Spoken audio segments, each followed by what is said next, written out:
اللهم لبيك لبيك لا شريك لك لبيك إن الحمد والنعمة لك والملك لا شريك لك لبيك.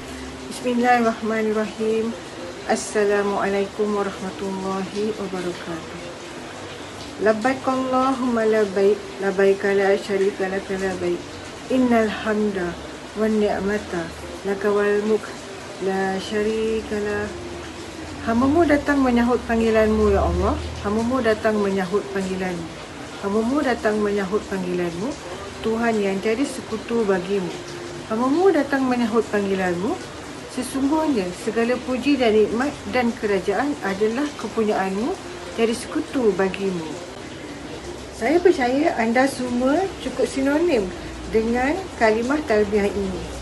Bagi mana-mana individu yang pernah sampai ke tanah suci Mekah, pasti merasa sebab dan syahdu bila mendengar lafaz kalimah talbiyah ini, kerana mereka adalah insan bertuah yang terpilih sebagai tetamu Allah.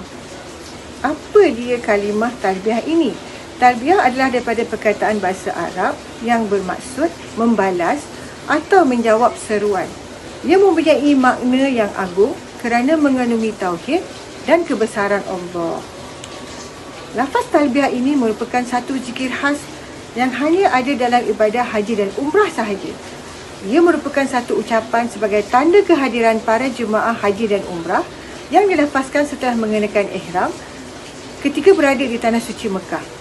Hakikatnya bacaan talbiyah selepas niat ihram haji dan umrah sebagai tanda seseorang jemaah menyahut panggilan Allah untuk menyempurnakan ibadah haji dan umrah, sebagaimana firman Allah di dalam surah Al-Baqarah ayat 196, A'udzubillahi minasyaitonirrajim, wa atimul hajja wal umrata lillah.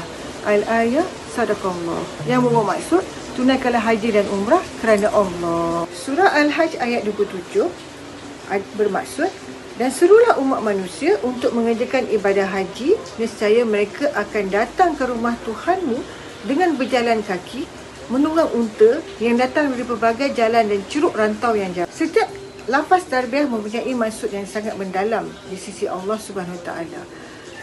Tuntutan talbiyah kepada kita ada 4. 1. Mengakui Allah yang Maha Esa, tiada Tuhan selain Allah. Yang kedua, mengakui seluruh pujian hanya layak untuk Allah sahaja, bukan kita sebagai hamba.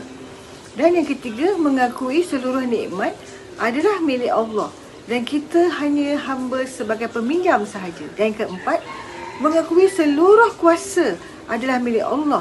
Kita hanya pasrah atas ketentuan Allah. Jadi lawangan talbiyah ini adalah kita menyahut suruhan Allah Subhanahu Wa Taala untuk bertandang ke tanah suci Mekah sebagai tetamunya. Ia juga pembuka ucapan, pengakuan dan ikrar bahawa tiada Tuhan yang selayaknya disembah melainkan Allah Subhanahu Wa Taala.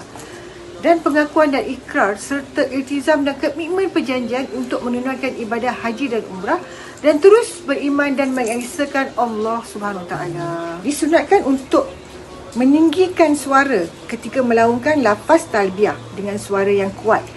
Manakala bagi jemaah wanita tidak disunatkan untuk mengangkat suara dan disunatkan bertalbiyah sekadar didengari diri sendiri sahaja. Walau bagaimanapun akan hilang pahala talbiyah sekiranya jemaah berzikir di dalam hati sahaja. Menurut sejarah, insan pertama yang mengucapkan kalimah talbiyah adalah tak lain atau bukan adalah Nabi Ibrahim alaihissalam. Selepas baginda selesai membina Kaabah, Allah Subhanahu Wa Taala memerintahkan baginda untuk menyampaikan seruan kepada seluruh umat manusia untuk mengerjakan ibadah haji. Lalu Nabi Ibrahim alaihissalam menjawab, "Ya Tuhanku, suaraku tak sampai." Lantas Allah berfirman, "Serulah dan aku akan menyampaikan kepada mereka." Berdasarkan kitab tafsir Imam Al-Qurtubi, setelah mendengar firman Allah tersebut, Nabi Ibrahim alaihissalam telah pergi ke Jabal Abu Qubais dan berkata, "Wahai umat manusia, tunaikanlah haji kepadanya. Sesungguhnya Allah Subhanahu Wa Taala telah memerintahkan kamu semua untuk melaksanakan ibadah haji di Baitullah. Dengan berbuat demikian, kamu akan meraih pahala syurga dan terselamat daripada api neraka. Kesimpulannya, ucapan talbiyah sememangnya sangat digalakkan oleh Nabi Muhammad SAW bagi setiap jemaah haji dan umrah. Semasa para jemaah bertalbiyah, ingatlah ya, bukan anda seorang saja yang mengungkapkan kalimah Allah yang terindah itu. Ini berdasarkan hadis Rasulullah SAW. Mafhumnya, tidak ada Muslim yang membaca talbiyah melainkan apa sahaja yang berada di kanan dan kiri, batu, kerikil dan tanah turut juga bersamamu, juga tempat yang paling jauh dari timur dan barat. Riwayat Al-Baihaqi dan Tirmizi. Oleh yang demikian, adalah digalakkan untuk semua para jemaah haji dan umrah untuk sentiasa mengucapkan lafaz talbiyah di tanah suci Mekah.